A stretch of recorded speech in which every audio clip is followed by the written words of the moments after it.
Cristo, onde a luta se trava no lance imprevisto. Na frente me encontrará até que eu possa ver a glória se alegrando da vitória, onde Deus vai me coroar. Amém. Graças a Deus. Obrigado. É uma batalha, né? Todos nós sabemos disso. E nós não vamos enfrentar a batalha reclamando da vida, chorando, reclamando, se lastimando, só apontando os problemas, mesmo indo enfrentar o perigo sem saber se voltamos com vida, né? Na verdade, quem vai para a batalha vai pronto, já se despede. Se voltar é lucro, né? Se não voltar é bom também. E tem que ir cantando, marchando e cantando, não é com medo e essas coisas todas, de jeito nenhum. Bem, nós vamos então deixar nossas Bíblias já no jeito, nossas espadas afiadas. Nós vamos ler várias escrituras neste culto. Estamos dando continuidade ao nosso tema sobre a doutrina de Cristo. E neste culto nós vamos intitular Declarações. No culto anterior nós falamos sobre Jesus sentado no trono do Pai. E neste vamos ver as declarações de Jesus, onde ele declara ser ele o Filho de Deus. Nós vamos então neste culto, é o culto de número 7. Nessa questão sobre a doutrina de Cristo, onde nós encontramos as declarações de Jesus como Filho de Deus. E você mesmo sentado, porque nós não vamos ler apenas uma escritura, vamos ler algumas delas, você pode dar uma verificada aí no Salmo 45. Salmo 45 é onde nós vamos começar então, versículo 6 e 7. Depois em seguida nós vamos para Mateus. Em Salmo 45 está escrito: o teu trono, ó Deus, é eterno e perpétuo. O cetro do teu reino é o cetro de equidade. Você pode até estar lendo essas palavras ao contrário do que eu estou lendo, não é? Cetro de equidade é o cetro do teu reino, o cetro do teu poder. O cetro do teu reino é o cetro de equidade. Tu amas a justiça e odeias a impiedade. Por isso, Deus, o teu Deus, te ungiu com óleo de alegria, mais do que a teus companheiros. Mais do que a teus companheiros. No culto passado, nós comentamos sobre este versículo. Né? Nós comentamos já, onde mostramos do porquê o Filho é chamado de Deus. O Filho é chamado de Deus, em algumas partes da Escritura, inclusive. E quando ele se auto-intitula Filho de Deus, e há a perseguição por causa disso, ele então pergunta para os líderes do seu tempo: ora, aqueles que veem a palavra, vós chamais deuses. E por que me persegues quando eu digo que eu sou filho de Deus? Porque quando ele diz que é filho de Deus, ele está dizendo automaticamente que ele também é Deus. Porque ele, como filho, não podia ser diferente do Pai. A única diferença entre ele e seu Pai é que ele teve um princípio. Ele teve seu princípio em Deus.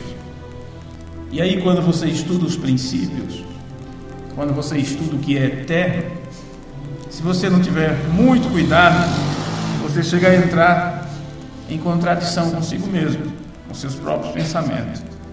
Porque se o que tem princípio não pode ser eterno, por isso que Montbrand diz, não há tal coisa como filho eterno. No entanto, se nós somos filhos de Deus, então somos parte de Deus, então somos também eternos. Veja, somos eternos, como Deus é eterno. Então isto é uma linha muito tênue, muito fina, a ponto do William Branham dizer Jesus era Deus e ele não era Deus. Nós lemos essa declaração nos cultos passados. Jesus era Deus, no entanto ele não era Deus. E ele diz: nós somos a palavra e nós não somos a palavra. Porque isto faz agora a distinção entre Deus e sua descendência, entre Deus e seus filhos. Tivemos um princípio, por isso não podemos reclamar além daquilo que somos. E Jesus sabia que ele teve um princípio em seu Pai, então ele nunca teve por usurpação ser igual a Deus, mesmo sendo em forma de Deus. Em Mateus capítulo 16, versículo 13, São Mateus capítulo 16, versículo 13, veja, observe como está na sua escritura. Mateus capítulo 16, versículo 13. Quando Jesus chegou ao litoral de Cesareia de Filipe, interrogou aos seus discípulos dizendo: quem dizem os homens ser o Filho do Homem? E eles disseram: uns dizem, você sabe, não tem esse dizem aí na Bíblia, né? Só para completar o pensamento. Uns dizem que tu és João o Batista, outros estão falando por aí que tu és o Elias, e ainda tem aqueles, né? Outros dizem que tu és Jeremias. Parece que essa turma cria na reencarnação naquele tempo, né? Coisa complicada. Ou um dos profetas. Disse-lhe ele: e vós, quem dizeis que eu sou? E Simão Pedro respondendo disse-lhe: tu és o Cristo, o Filho do Deus vivo. E aqui nós temos esta grande declaração dada por Pedro. E Jesus rapidamente disse: não é tu, isso não é de tu mesmo, isto é uma declaração do Pai. Se ele não tivesse te revelado, tu não terias dito isso. E Jesus respondendo disse: bem-aventurado és tu, Simão Bar-Jonas, porque tu não revelou a carne e o sangue, mas meu Pai que está nos céus. Pois também eu te digo que tu és Pedro, e sobre esta pedra edificarei a minha igreja, e as portas do inferno não prevalecerão contra ela. E eu te darei as chaves do reino dos céus. E tudo que ligares na terra será ligado nos céus, e tudo que desligares na terra será desligado nos céus. Então mandou aos seus discípulos que a ninguém dissesse que ele era Jesus, o Cristo. Ou como você está lendo, ninguém dissesse a ninguém que ele era o Cristo, ou aquele que Deus ungiu. Bem, na escritura seguinte, nós vemos uma discussão entre Jesus e os fariseus, em João capítulo 8. Em João capítulo 8, nós vemos uma discussão entre Jesus e os fariseus sobre quem é o Filho de Deus, porque Jesus estava dizendo que ele era. Os fariseus diziam que Deus não podia ter um filho, isso era blasfêmia. Então começou essa discussão sobre quem era, quem seria, quem deveria ser, como deveria ser, que natureza tinha. Então nós vemos essa discussão entre Jesus e os fariseus, no versículo 31 de João 8, sobre quem é o Filho de Deus. E ele então declara que Deus é o seu Pai. Jesus faz essa declaração: Deus é o seu Pai. E o fato de que Deus o vindicava seu ministério, provava que ele estava dizendo a verdade. Veja, João 8,31. Jesus dizia, pois, aos judeus que criam nele, isso é para os que criam: se vós permanecerdes na minha palavra, verdadeiramente sereis meus discípulos, e conhecereis a verdade vos libertará. Responderam-lhe: somos descendentes de Abraão, e nunca servimos a ninguém. Como dizes tu, sereis livres? Respondeu-lhes Jesus: em verdade vos digo que todo aquele que comete pecado é servo do pecado. Ora, se o servo não fica para sempre em casa, o filho fica para sempre. Se, pois, o filho vos libertar, verdadeiramente sereis livres. Bem sei que sois descendência de Abraão. Contudo, procurais matar-me, porque a minha palavra não entra em vós. Eu falo do que vi junto de meu Pai, e vós fazeis o que também vistes juntos de vosso pai. Responderam e disseram-lhe: nosso pai é Abraão. Jesus disse-lhes: se fosses filhos de Abraão, faríeis as obras de Abraão, mas agora procurais matar-me a mim, um homem que vos tem dito a verdade que de Deus tem ouvido. É tão claras as palavras de Jesus, né? Estou na condição de homem, mas o que eu estou ensinando foi o que eu ouvi de Deus, não é? Abraão não fez isto, quer dizer, não procurou matar quem falava a palavra de Deus. Vós fazeis as obras do vosso pai. Disseram-lhe, pois: nós não somos nascidos de prostituição, temos um pai que é Deus. Disse-lhes, pois, Jesus: se Deus fosse o vosso pai, certamente me amaríeis, pois que eu saí e vim de Deus, não vim de mim mesmo. Filho não pode gerar a si próprio, mas que ele me enviou. Porque não entendeis a minha linguagem? Porque por não poderdes ouvir a minha palavra, vós tende por pai ao diabo e quereis satisfazer os desejos do vosso pai. Ele foi homicida desde o princípio e não se firmou na verdade, porque não há verdade nele. Quando ele profere mentira, fala do que lhe é próprio, porque é mentiroso e pai da mentira. Então, gente, mentir é coisa do diabo, né? Mentiroso, ele é pai da mentira. Então, quem mente está procurando o quê? Provar que é filho de Satanás? Complicado. Mas porque vos digo a verdade, não me credes? Quem dentre vós me convence de pecado? E se vos digo a verdade, por que não credes? Quem é de Deus, escuta as palavras de Deus. Por isso vós não as escutais, porque não sois de Deus. Se Jesus disse isso há 2000 anos atrás, e está valendo hoje. Aqueles que não suportam ouvir a verdade, está dizendo: olha, não sou de Deus. Não sou de Deus. Responderam, pois, os judeus e disseram: não dizemos nós que és samaritano e que tens demônio? Jesus respondeu: eu não tenho demônio. Antes honro a meu Pai, e vós me desonrais. Eu não busco a minha glória. Há quem a busque e julgue. Em verdade vos digo que se alguém guardar a minha palavra, nunca verá a morte. Disseram-lhe, pois, os judeus: agora conhecemos que tens demônio. Morreu Abraão e os profetas, e tu dizes: se alguém guardar a minha palavra, nunca provará a morte. És tu maior do que nosso pai Abraão, que morreu? E também os profetas morreram. Que fazes de ti mesmo? Jesus respondeu: se eu me glorifico a mim mesmo, a minha glória não é nada. Quem me glorifica é meu Pai, o qual dizeis que é vosso Deus. E vós não o conheceis, mas eu conheço-o. E se disser que o não conheço, serei mentiroso como vós. Mas conheço e guardo a sua palavra. Amém. Amém.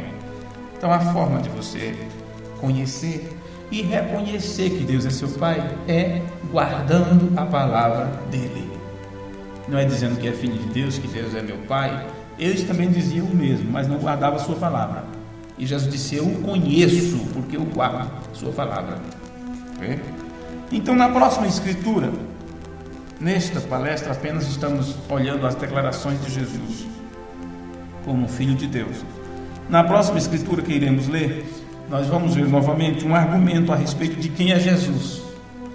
E ele declara de forma enfática a eles, aos seus interlocutores, que ele é o Filho de Deus, mas eles não podem compreender o conceito de Deus ter um filho. Era impossível para eles harmonizar estes pensamentos em suas mentes. Deus ter um filho, porque aí já vinha a ideia: será que ele é casado? Quem é a deusa? Entende?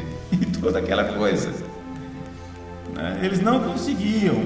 Eles sabiam que no Antigo Testamento tinha aquelas profecias, aquelas acusações que veio através de Isaías, ou melhor, de Jeremias, onde fala sobre a rainha dos céus, onde o povo cortava lenha, amassava bolo e oferecia aos ídolos, não é? a rainha dos céus, creio que era Semíramis, alguma coisa assim, se você for olhar na mitologia antiga, na deusologia e aquela coisa toda. Ok, então eles pensavam, como pode Deus ter um filho? Então eles não conseguiam admitir isto, compreender o conceito de Deus ter um filho, de modo então que eles tentam dizer que ele blasfema, fazendo-se Deus, quando ele diz que é o filho. Não é esse um dos argumentos que recebemos dos unicistas hoje? Veja só isto aqui. Quando Jesus dizia que era o Filho de Deus, eles então, por não compreenderem o conceito de Deus ter um filho, diziam que Jesus estava blasfemando, fazendo a si mesmo Deus. Este é o mesmo conceito unicista de hoje, o mesmo espírito unicista que estava nos judeus naquela época. Quando nós falamos que Deus tem um filho, que Jesus é o Filho de Deus, eles dizem, eles creem em dois deuses, eles são dualistas, eles creem em dois deuses. É o mesmo demônio infeliz que estava naquele tempo, está hoje ungindo a boca dessas pessoas, o mesmo. Eles não, até hoje, eles não conseguem admitir esse conceito de Deus ter um filho. Então lá, Jesus está dizendo, eu sou filho de Deus, Deus é meu pai. Eles diziam, você está blasfemando, és digno de morte, vamos te apedrejar, porque você está fazendo a si mesmo Deus. Então, resultado, se tinha Deus que é pai, e agora apresenta-se um filho, claro, o filho tem a mesma característica, o mesmo gene, DNA. Então era outro Deus, no conceito deles. Então, isso não pode, é blasfêmia, acabou. A mesma coisa hoje, o pensamento unicista faz o mesmo. Apresentamos Deus e seu Filho, e ele diz, eles são dualistas e creem em dois deuses, e não vê que estão enquadrados nesta mesma escritura. Pois bem, vamos para João capítulo 10. Nós lemos em João 8. Vamos João capítulo 10. João capítulo 10, versículo 24. Rodearam-no, pois, os judeus e disseram-lhe, até quando terás a nossa alma suspensa? Repara, eles querem uma definição, Estamos suspensos. Se tu és o Cristo, diga-nos abertamente se tu és o Messias, ou ungido. Responderam-lhe Jesus, já vou-lo tenho dito e não credes. As obras que eu faço em nome de meu Pai, elas testificam de mim. Mas vós não credes, porque não sois das minhas ovelhas, como já vos tenho dito. As minhas ovelhas ouvem a minha voz, e eu conheço-as, e elas me seguem, e dou-lhes a vida eterna, e nunca hão de perecer, e ninguém as arrebatará da minha mão.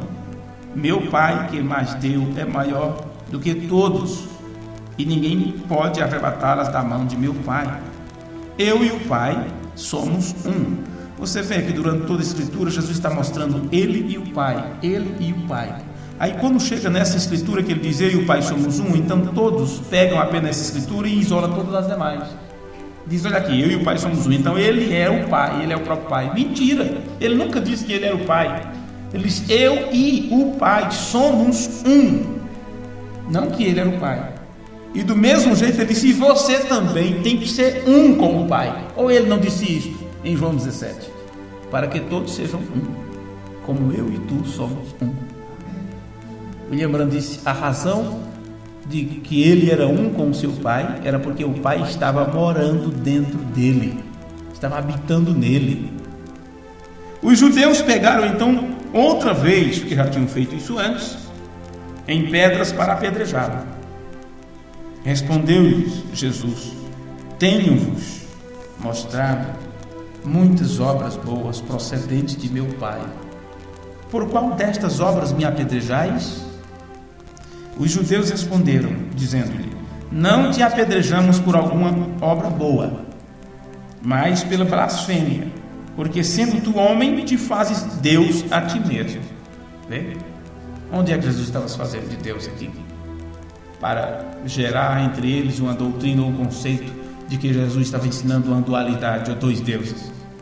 Respondeu Jesus, não está escrito na vossa lei, mas será possível, Eu disse, sois deuses.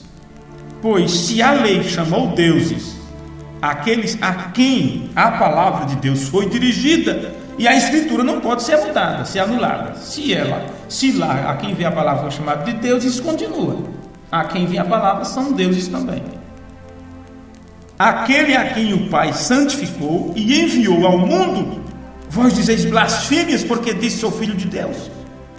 Se não faço as obras de meu Pai, não me acrediteis, mas se as faço e não credes em mim, crede nas obras, para que conheçais e acrediteis que o Pai está em mim e eu nele. Mas isso fazia com que eles acreditassem? Não. Procuravam, pois, prendê-lo outra vez, mas ele escapou de suas mãos. Que peitica, como dizia o povo da antiguidade, mas que peitica, né? Que insistência, que rolo com esse pessoal. Não adianta explicar, não adianta pregar para eles, não adianta mostrar na Escritura, não adianta mostrar os parágrafos de jeito nenhum. Você mostra 100 parágrafos, ele se apega no ponto, mas aqui está dizendo isso e esquece tudo o resto que foi dito. Dá vontade de não perder tempo com essa raça. Dá vontade de não perder tempo com essa raça. No livro de Efésios, o apóstolo Paulo chama Deus de o Pai, o Deus e Pai de nosso Senhor Jesus Cristo. Lemos isso nos outros cultos, mas eu creio que seria bom também deixar isso junto aqui. Efésios 1:3 diz: bendito seja o Deus e Pai de nosso Senhor Jesus Cristo, o qual nos abençoou com todas as bênçãos espirituais nos lugares celestiais em Cristo, quer dizer, através de Cristo. Ou você é abençoado com essas bênçãos que vêm de Deus Pai, através de Jesus. Deus te abençoa através de Jesus. Ele é o mediador entre Deus e o homem, né? Ele é nosso intercessor, nosso advogado. Também no versículo 17, Paulo o chama de o Deus de nosso Senhor. Onde você leu, ele está dizendo que Deus é Deus e Pai de Jesus. No versículo 17, ele chama a esse Deus poderoso de o Deus de nosso Senhor Jesus Cristo. Então nós temos um Senhor sobre as nossas vidas, e esse é Jesus Cristo, o Filho de Deus. E acima de Jesus Cristo tem Deus, que é o Pai de Jesus e de todos nós, fazendo nós e Jesus irmãos. Que é o Deus de nosso Senhor Jesus Cristo, o Pai da glória, vos deu o espírito de sabedoria e de revelação no pleno conhecimento dele. No livro de Hebreus, no capítulo 1, versículo 9, ouvimos Deus falando com o Filho de Deus, com o seu Filho, e diz assim: amaste a justiça e odiaste a iniquidade. Hebreus 1:9. Por isso Deus, o teu Deus, te ungiu com óleo de alegria mais do que a teus companheiros. Assim nós vemos que este escritor do Novo Testamento diz que Deus ungiu a Jesus mais do que a seus companheiros. E isto era uma profecia do Antigo Testamento. E no livro de Lucas nos diz como foi que Deus ungiu a Jesus, onde vemos o cumprimento disso em Atos 10:38. Atos 10:38. Como Deus ungiu a Jesus de Nazaré.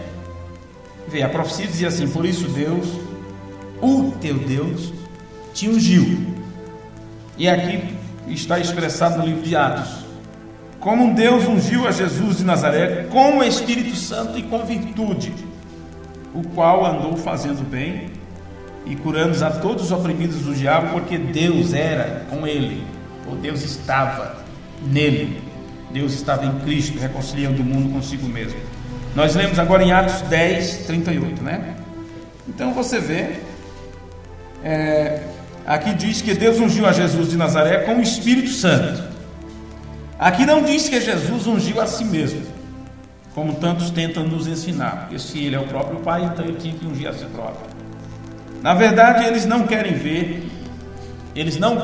que o seu povo sequer cheguem a pensar sobre o que este versículo está dizendo. Então eles evitam este versículo completamente. onde diz: Deus ungiu a Jesus de Nazaré. Então, quando você conhece a interligação das Escrituras, cadeia temática da Bíblia, você vai perceber que todo aquele tipo de evangelização antiga, que nós tanto admiramos, e que na época era tudo que tínhamos, quando um determinado pastor, um amado pastor, ele fazia uma ligação do Velho e do Novo Testamento, citando Escritura de cor, salteado para lá e para cá, provando a unidade de Deus, a unicidade de Deus, mostrando que Jesus era o próprio Pai. Agora você vê que as Escrituras estavam deslocadas, estava fora do contexto, estava fora do seu lugar. Pegava as Escrituras para mostrar um ponto, que Jesus era o próprio Deus, e com isto desfazia tudo das Escrituras. E com em terra de cego quem tem um olho, nem rei é Deus, né? Então todo mundo, agora sabemos que estava deslocado as Escrituras. Estavam deslocando as Escrituras.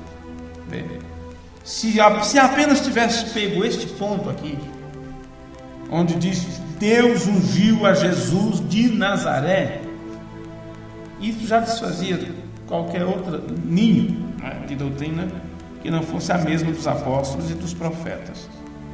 Então eles evitam completamente estas Escrituras.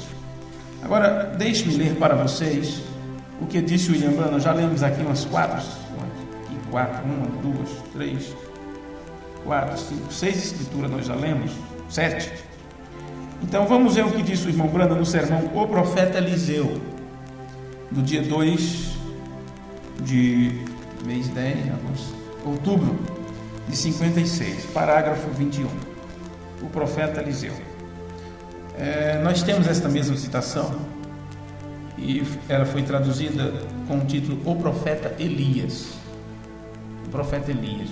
Como no inglês Eliseu e Elias é tão parecido, você pode até trocar o nome Elisha, mais ou menos assim, e o outro quase a mesma coisa.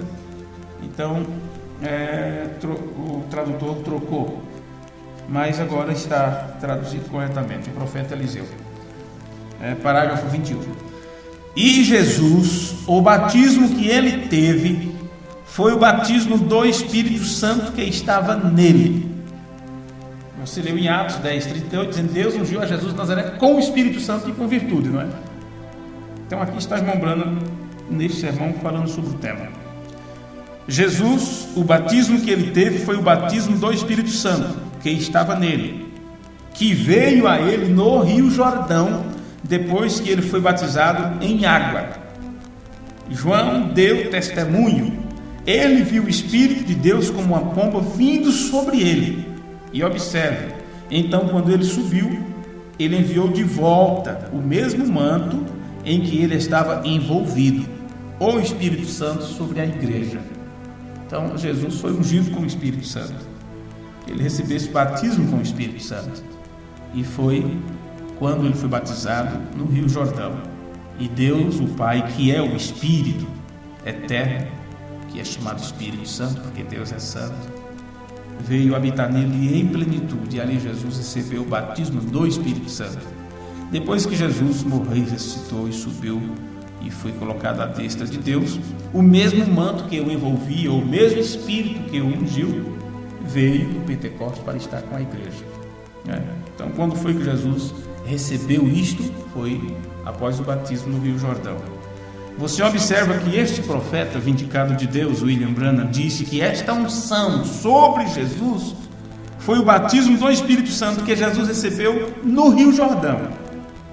Então antes ele não tinha recebido isto. Ele nasceu Cristo. Eis que na cidade de Davi nasceu o Salvador, que é Cristo o Senhor. Veja, porém, William Branham, quando ele cita esta escritura, ele diz: ele nasceu Cristo. Aí depois continua dizendo: para ser o Cristo. Porque na verdade ele só foi ungido, ele só recebeu Cristo, a unção, quando Deus veio habitar nele, quando Deus veio morar nele.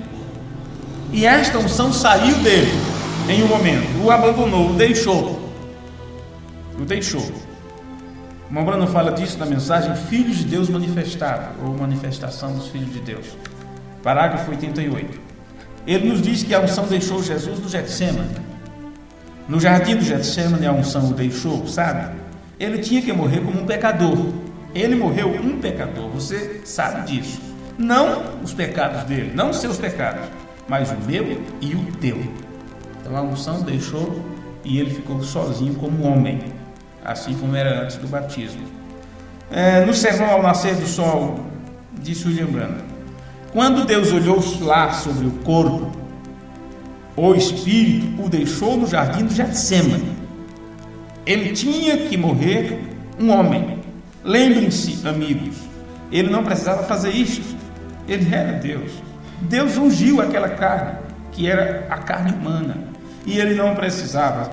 Se ele tivesse subido lá como Deus, subido lá na cruz como Deus, ou com aquela unção dentro de si, ele nunca teria morrido aquele tipo de morte. Não se pode matar Deus. Amém. Se não se pode matar Deus, então Deus não poderia morrer na cruz. Então quem morreu na cruz não era Deus, mas o Filho de Deus, que ele deu ao mundo em propiciação pelos pecados, não é? No sermão O Testemunho de William Branham, ele disse, irmãos e irmãs, somos homens e mulheres, temos que morrer, mas o Espírito de Deus que está entre nós é o mesmo Deus que encontrou Moisés no deserto, que estava em Jesus Cristo na terra, porque a vida disto prova que é o mesmo Espírito. Isto está fazendo a mesma coisa. É uma promessa de Cristo. Simplesmente não há lugar para parar. Veja, o mesmo Deus que apareceu a Moisés foi o mesmo que estava em Cristo. Que Deus estava em Cristo. No sermão Porque Clamas, fala, parágrafo 48. Agora, quantos sabem que Cristo é o Espírito de Deus? Todos nós sabemos disso. Ele é o ungido. Jesus era o ungido. Aí é onde as pessoas que acreditam que existem 3 ou 4 deuses diferentes confundem tudo, vê? Deus é um Espírito.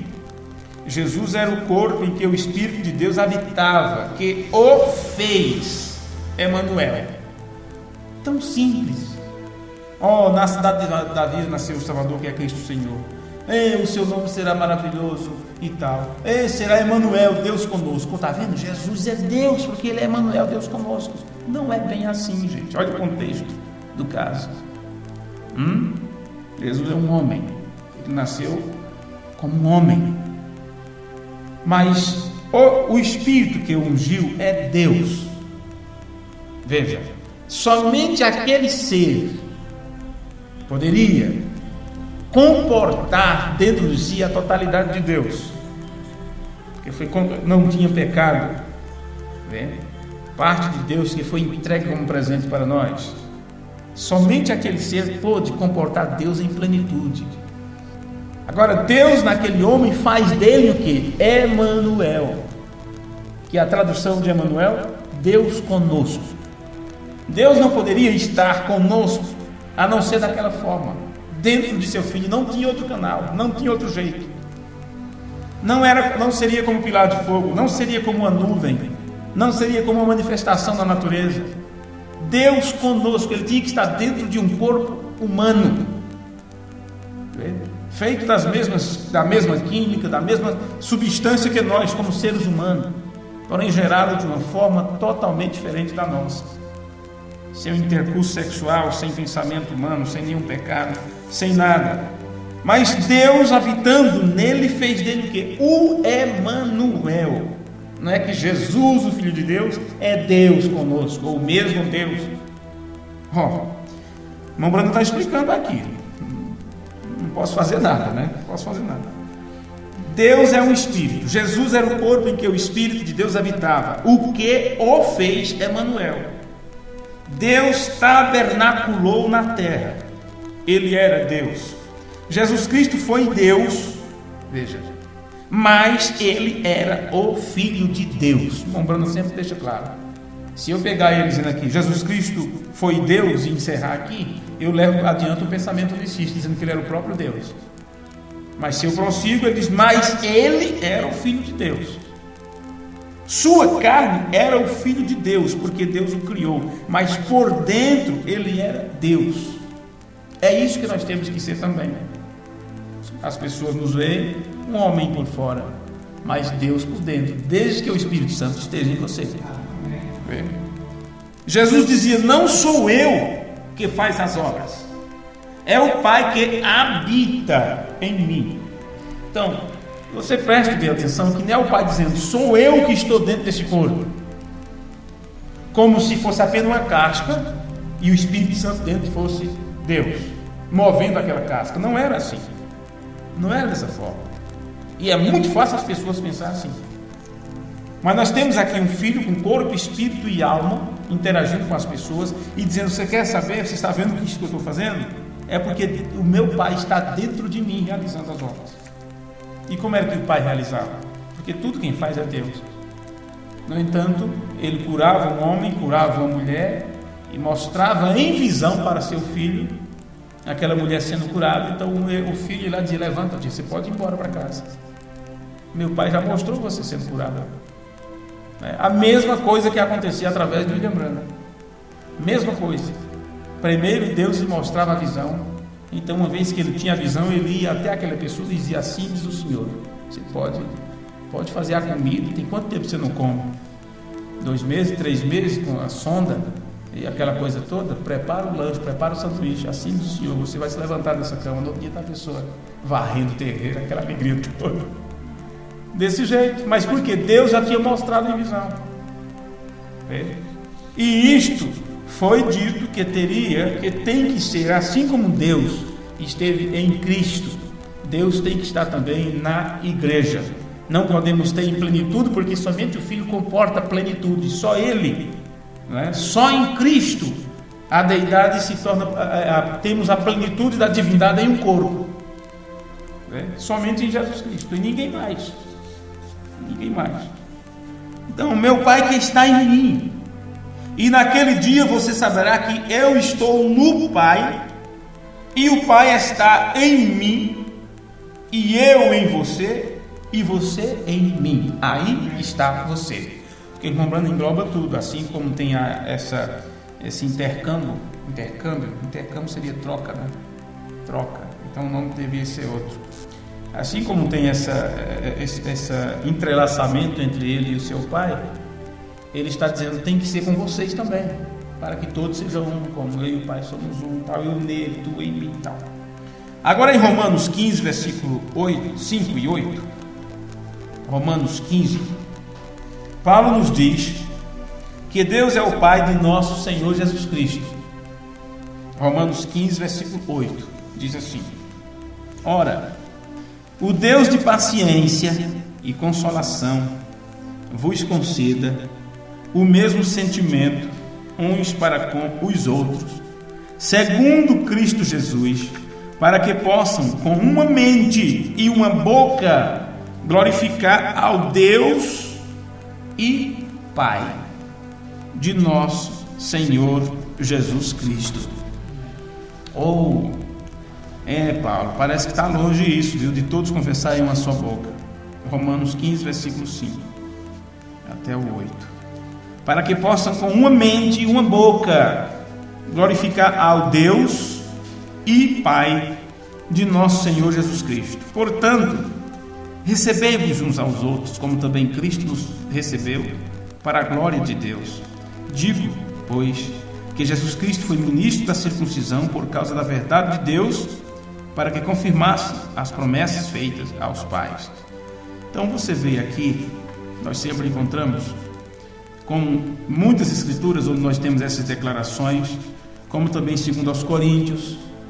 Em 2 Coríntios 11:31, Paulo afirma que há somente um Deus, que também é nosso Pai.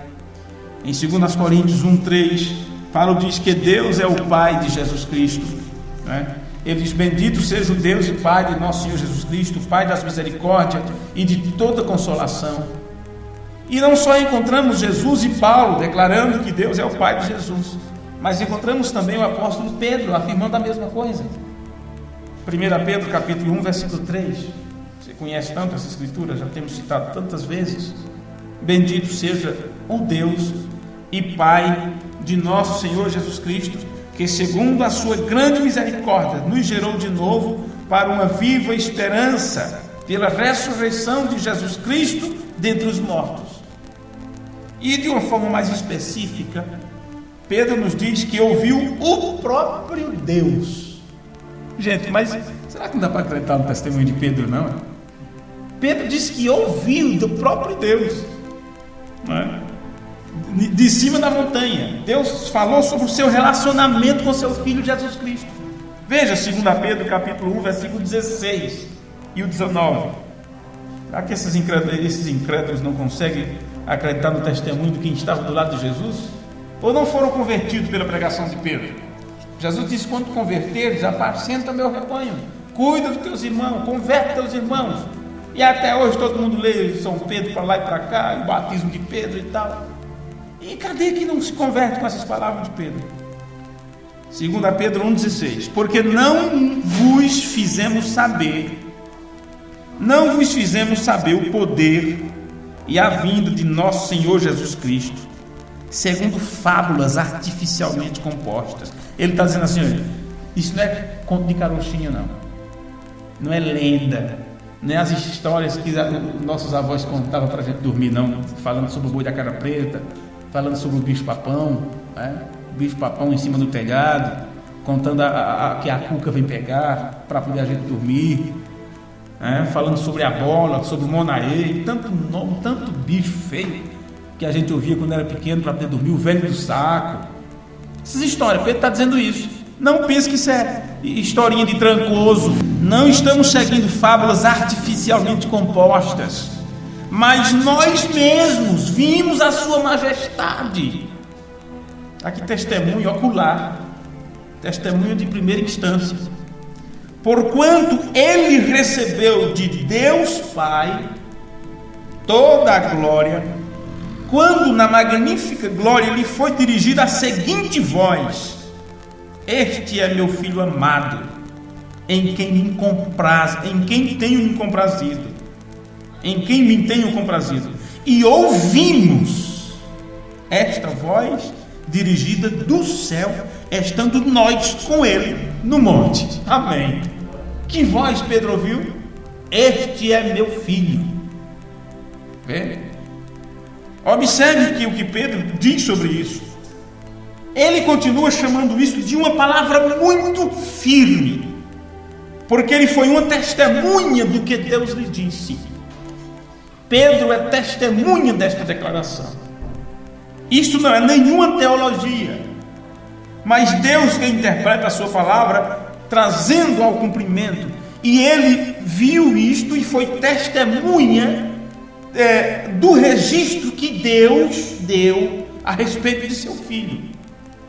E ele disse: muito firme você tem que ter a palavra dos profetas, a qual bem fazeis em estar atento, como a uma luz que alumia em lugar escuro, até que o dia amanheça e a estrela da alva apareça em vosso entendimento ou em vossos corações. Mas enquanto a estrela da alva não brilhar no entendimento dessas pessoas, você pode mostrar toda a Bíblia para ela, todas as explicações que lembrando Deus sobre o relacionamento entre Deus e seu Filho, e eles continuarão dizendo: isso é dualismo, isso é crer em Deus e aquela coisa toda. Mas não dão para São José de jeito nenhum. Agora, para nós é suficiente o testemunho da Escritura, não é? Para nós é suficiente o testemunho de uma testemunha como foi Pedro. Disse: eu não estou contando para vocês historinha, não é interpretação, não é teologia. Eu estou dizendo o que eu vi de cima da montanha, não é? Porque não vos fizemos saber o poder e a vinda de nosso Senhor Jesus Cristo, seguindo fábulas artificialmente compostas, mas nós mesmos vimos a sua majestade, quando ele recebeu de Deus Pai honra e glória. Vê? Foi em cima da montanha, do monte da transfiguração, quando suas vestes ficaram resplandecentes, Moisés e Elias do lado, Pedro, Tiago e João ali próximo. Então ele aqui está dizendo: nós mesmos vimos sua majestade, viu? Porquanto ele recebeu de Deus Pai a honra e glória, quando da magnífica glória lhe foi dirigida a seguinte voz: este é meu filho amado, em quem me tenho comprazido. Amém. E Pedro disse: ouvimos esta voz dirigida do céu, e nós estávamos com ele naquele Monte Santo. Então, se você não quer crer, eu sinto muito. Sinto muito por sua incredulidade. Mas a pessoa descrer disso, ou interpretar isto e crer de uma forma diferente, é querer amarrar uma pedra, está amarrando uma pedra muito pesada no pescoço e pulando do lago de fogo. Não tem outra explicação. Vamos orar? Te agradecemos, Pai bendito, por tua infinita graça para com cada um de nós e por o Senhor ter nos dado a compreensão da tua palavra, Senhor. E não falamos isto para nos gloriar a nós mesmos ou para apresentar que sabemos mais do que as outras pessoas, mas expressamos isto como alegria, como agradecimento a Ti, por o Senhor ter nos escolhido antes da fundação do mundo, para nesse tempo do fim manifestar a Tua glória diante de nós. Vendo essas declarações de Teu amado Filho, falando sempre que foi o Pai que o enviou e o que testificava dele, nós podemos discorrer em toda a Escritura, Senhor, e ver que isto é a verdade, e ver o quanto que o inimigo trabalhou para tirar esta verdade de nós, ou para nos levar para uma interpretação com o nome de revelação. Mas Tu tens tido misericórdia da Tua igreja e do Teu povo, e tens nos alertado para vermos a Tua verdade. Humildemente Te pedimos pelos nossos amigos, pelos nossos irmãos, pedindo a Tua bênção e misericórdia sobre eles, que despertem-se para ouvir a Tua verdade, Senhor. E se há alguma semente de leite predestinada, que ainda não ouviu aquilo que é verdadeiro, que o Senhor nos ajude a encontrar tais pessoas, a ir até elas de alguma forma. Cremos que Tu cuidarás de Teus filhos e que não dependerá dos nossos esforços, mas o trabalho Teu aqui na terra é realizado através de nós, através do Teu povo, através de Teus filhos. Então pedimos que o Senhor abra o nosso entendimento para entendermos quando Tu estiveres dizendo: vai e anda, vai e fala, vai e entrega, vai e convida. Tenha misericórdia de nós, Senhor. Nos faça, pela manifestação do Teu Espírito Santo, faça a cada um de nós mais sensível à Tua palavra, à Tua verdade. No nome amoroso de Jesus, Teu Filho, nós pedimos para a Tua glória. Amém. Amém. Deus os abençoe. Até domingo à noite, se o Senhor nos permitir. Peço que orem pelo culto que teremos amanhã na cidade aqui no interior de São Paulo. Que o Senhor nos ajude sempre. Tenham todos um fim de semana abençoado. Tanto vocês como os irmãos que nos ouvem pela internet. Recebam o nosso abraço no amoroso nome de Jesus Cristo. Amém.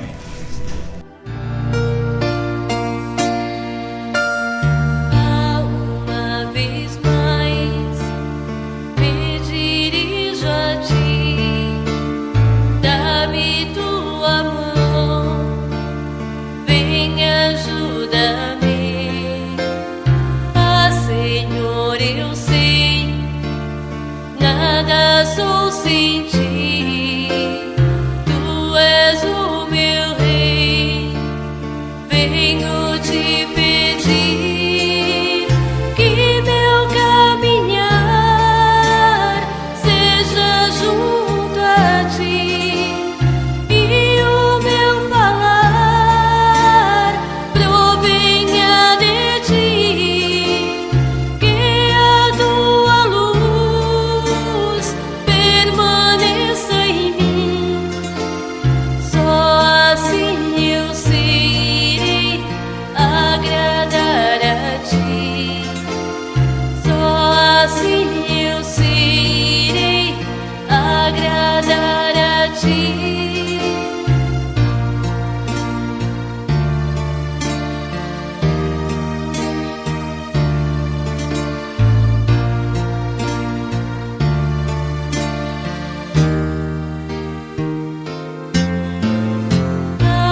Uma vez mais me dirijo a Ti, dá-me Tua mão, vem ajuda-me. Ah, Senhor, eu sei, nada sou sem Ti, Tu és o meu Rei. Venho